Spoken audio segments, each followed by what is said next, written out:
Alam mo ba na si Alex Yala, ang tennis superstar ng Pilipinas, ay milyonarya na dahil sa lahat ng panalo niya? Hindi lang cash prizes kundi pati ranking points at international recognition. Kung proud kayo mga pre kay Alex Yala at gusto mong suportahan ang journey niya sa tennis at iba pang sports content like basketball, i-like mo na ang video na to, mag-subscribe ka at i-share sa mga kaibigan mong mahilig sa sports para mas dumami pa ang sumusuporta kay Alex at sa mga iba pang Pinoy na atleta. From Junior Grand Slam to WTA titles, grabe na ang na-achieve ni Alex. At ito ang mga tournament na nasalihan niya na simula 2020. Una na rito, ang 2020 Australian Open Girls Double Champion. Did you know, Alex Yala made history sa Australia noong 2020. Sa edad na 14 years old, nanalo siya ng Australian Open Girls Double Champion. Hindi lang trophy, kundi prestige at malaking career boost ang nakuha niya. First ever Filipina na nakapag-uwi ng Junior Grand Slam title at exposure at invitation para sa pro tournaments. At syempre, respeto at pangalan para sa Pilipinas. Pangalawa ay ang 2021 French Open Girls Double Championship partnered with Oksana Selekmetiba. Two dynamic duo sa clay courts. Alex Yala team up with Oksana Selekmetiba sa French Open at gumawa ng ingay sa Roland Garros.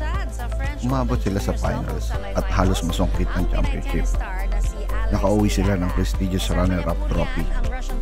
Malaking achievement sa clay court stage. Sa juniors, hindi malaki ang cash prizes, pero priceless ang reward, ranking points, exposure at experience na pang world class. Proving na kaya ng Pinay makipagsabayan sa best of the best sa Europe.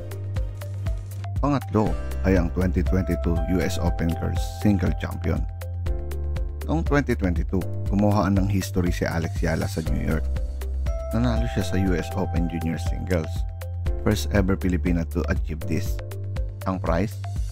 Junior trophies don't give huge cash, pero priceless ang honor at recognition. Big boost sa kanyang WTA rankings at invitation sa pro circuit. At higit sa lahat, dala niya ang pangalan ng Pilipinas sa international tennis scene. Pinay pride on the world stage. Alam mo ba na si Alex Yala ang kauna-unahang Pilipina na nanalo ng US Open Girls Single Champion? Pang-apat ay ang 2025 breakthrough at Miami Open. History made in Miami. Alex Yala shocked the world. Tinalo ang top players na umabot sa Miami Open semifinals. Grabe ang run ni Alex Yala dito sa 2025 Miami Open.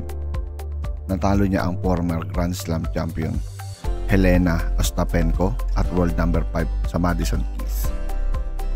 Umabot hanggang semifinals, unang Pilipino na nakarating sa ganitong level sa WTA 1000. Ang prize?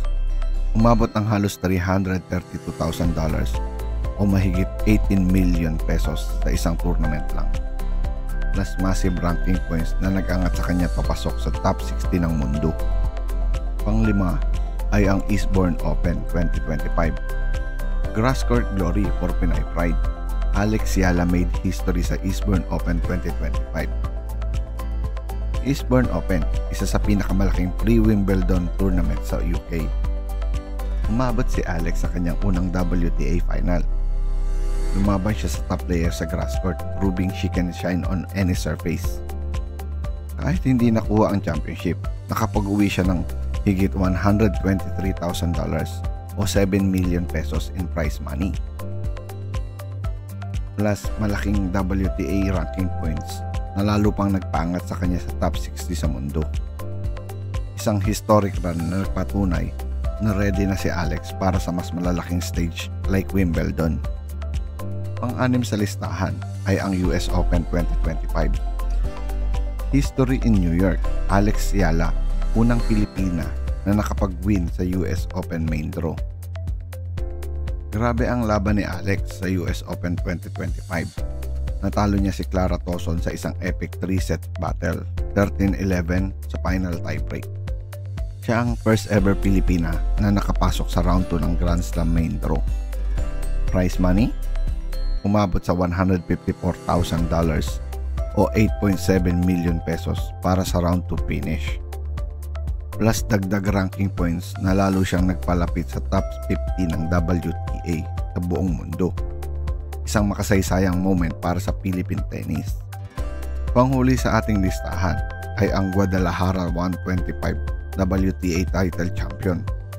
Champion si Alex, unang Pilipina na nanalo ng WTA title sa Guadalajara 125 Open. History made in Mexico. Sa finals, tinalo niya si Pana Udvardy in 3 sets. Sa score na 1-6, 7-5, 6-3 sa tatlong set ng match. Ito ang unang WTA title ng isang Pinoy sa kasaysayan. Prize money, halos $130,000 o 7.1 million ang naiuwi niya. Plus malaking dagdag na 125 WTA ranking points, umangat siya ng 14th spot papasok sa top 61, proving na kaya ng isang Pinay kapag sabayan sa mundo. 2025 is Alex Ayala's breakout year, from Mexico to Miami hanggang US Open at UK. Pinoy pride all the way. Kung proud ka sa historic win ni Alex, smash that like button, i-share at i-follow para updated ka sa susunod nating sports content mga pre. Maraming salamat!